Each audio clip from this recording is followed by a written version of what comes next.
When the final breath left his body, the world stopped. The earth trembled, the veil tore, and heaven fell silent. No thunder followed. No lightning struck. Just the sound of creation holding its breath. They thought it was over. That the light of the world had been extinguished. That death had won, but the story was not ending. It was only descending. When Jesus died, his body lay still upon the cross, but his spirit began to move. Beyond what mortal eyes could see, beyond the reach of time itself, he stepped into a realm few understand, the realm of the dead. In ancient times, it was called Sheol, a shadowed place, a silent kingdom where every soul once went, the righteous and the wicked alike. The prophet spoke of it. David wrote, "You will not abandon my soul to Sheol." And now that promise was being fulfilled. He was not entering hell to suffer. He was entering to conquer. The Son of God, once crowned with thorns, now walks through the gates of death itself. And with every step, darkness recoils. For ages they had waited. Abel, the first to die. Noah, who found grace. Abraham, who believed. Prophets who had cried out for redemption. All waiting in the land of silence. Now the silence begins to break. The heavens are still. The earth is quiet, but beneath them both something stirs. The King has entered the gates, his voice is not yet heard, but his presence alone shakes eternity. Chains that held the souls of the lost begin to tremble. The whispers of old demons grow faint, and in the distance, a light burns brighter. This was not defeat, this was an invasion. He who was crucified now moves as conqueror, and every dark throne feels the weight of his coming. They thought they had seen his end, but now hell itself was about to witness his beginning. No mortal had ever gone where he was going. Not like this. Not with power still burning in his spirit. He moved through the veil that separates life from death, and as he crossed, time itself seemed to shatter. The light around him bent, the air thickened, and the cries of countless souls echoed through the void. Here lay the kingdom of the forgotten, the waiting place, neither paradise nor punishment, just silence. But the silence feared him. Every step he took sent waves through eternity. The old spirits lifted their heads. They saw something they had never seen before, light. For generations they had waited in hope, believing the promise but never seeing its fulfillment. Now that promise walked among them. Around him walls of shadow crumbled, whispers filled the dark. Is it him? Can it be? Even the ancient gates of death groaned. In the depths where rebellion was first born, the powers of darkness took notice. Demons who rejoiced at Calvary now fell silent. The victory they thought was theirs began to unravel. He did not speak yet. He did not raise his hand. But his very presence burned. This was the moment creation had waited for. Not just redemption, but confrontation. A wind moved through the underworld. Souls once bowed in despair began to rise. The righteous lifted their eyes. Hope awakened. The long night was ending. Adam looked up from the dust. Eve from her sorrow. The prophets from their silence. They saw him, the one they foresaw, the one they spoke of through veils and visions. He was here. Before him stood the boundary of bondage, behind it the captive hearts of humanity. He placed his hand upon the gate. For a moment nothing, then a tremor. The metal groaned, the hinges screamed, and the gate that no man could move began to shake. A blinding light burst through the cracks. Every demon fled. Every soul watched. With one word, one echo from eternity, he spoke, "Open." The gates exploded outward, shards of darkness scattering like ash. Light flooded the halls of death. Chains snapped like brittle thread. The ground itself split open beneath his feet. For the first time in history, hell trembled. Souls long bound in sorrow began to rise, faces lit by the glory of his presence. No sword was lifted, no army followed. Only the Word made flesh, now the Word made flame. And the flame consumed everything that defied life. He walked among them not as a victim, but as the victor.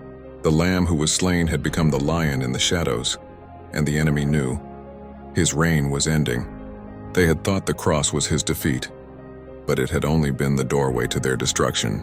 He entered their kingdom in silence, but soon all of hell would hear his name. Hell was silent. For the first time since its creation, the flames no longer roared in triumph. Something stronger had entered its depths, something it could not contain. The gates had fallen. The walls that held the righteous in shadow were torn apart.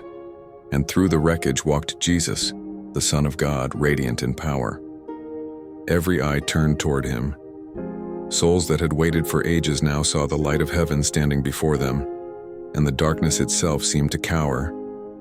What once was a prison had become a battlefield, not one fought with weapons but with glory. Every step Jesus took sent tremors through eternity. The very foundations of death began to crack beneath his feet. He looked upon the captives who had lived and died in faith, those who had trusted the promise yet never seen it fulfilled. And he spoke not with a shout, but with a voice that filled all of creation. "I am he that lives," he said, "and was dead, and behold, I am alive forevermore." His words moved through the depths like thunder. Chains shattered, doors burst open. The power of death began to crumble before the living word. Demons hid themselves in corners of the abyss. Their whispers turned to screams as the light burned away their shadows. They had believed the cross was their victory, but the cross had been their undoing. For every drop of blood he shed above had now become a river of fire below, and that fire was consuming their kingdom. The Son of God walked through the ruins of their dominion. Every soul he passed felt warmth for the first time in ages. Hope flooded hearts that had forgotten how to beat. Adam and Eve fell before him trembling. Abraham and Isaac lifted their eyes in awe. David bowed low, tears on his face. Prophets and patriarchs surrounded him, whispering praise. The one they had spoken of, the promised Messiah, stood among them. Jesus raised his hand and the light grew brighter. He spoke again, not to the living, but to the dead. "Come forth," he said. "The time of waiting is over." And they came. One by one, the faithful rose, stepping out of centuries of silence. The gates of the grave could no longer hold them. The chains of death fell like dust at their feet. In that moment, hell became a place of surrender. Every dark throne bowed before the king they could not destroy. The enemy himself felt the weight of defeat press upon his spirit. He had thought to conquer the Son of Man through death, but death itself was now dying in his presence. Light engulfed the pit. The cries of despair turned to songs of freedom. Every soul that belonged to God was being carried out of captivity. The Son of God stood upon the ashes of the underworld. His eyes burned with holy fire. He had entered not to suffer, but to reign, not to be chained, but to break every chain. And all of hell knew it. From the highest flame to the deepest shadow, one truth echoed across eternity. The grave had lost its power. He had descended to the lowest depths, and even there, his glory was unchallenged. The captives were free. The light of heaven now blazed in the very heart of darkness, and as Jesus turned to lead the freed souls upward, even the flames themselves bowed in silence. This was the moment creation had longed for, the victory that time itself would never forget. He had broken the power of death. He had crushed the gates of the abyss. He had declared once and for all, hell does not win. He had come into the darkness to conquer it. But before he rose again, one final silence would fall. The battle was over, but the silence that followed was not peace, it was awe. The flames that once raged in defiance now flickered quietly, like candles before the throne of a king. The darkness once proud had been stripped of its power. The keys of death now rested in the hands of Jesus. He had descended lower than any man had ever gone. And from that lowest place he had claimed victory for all mankind.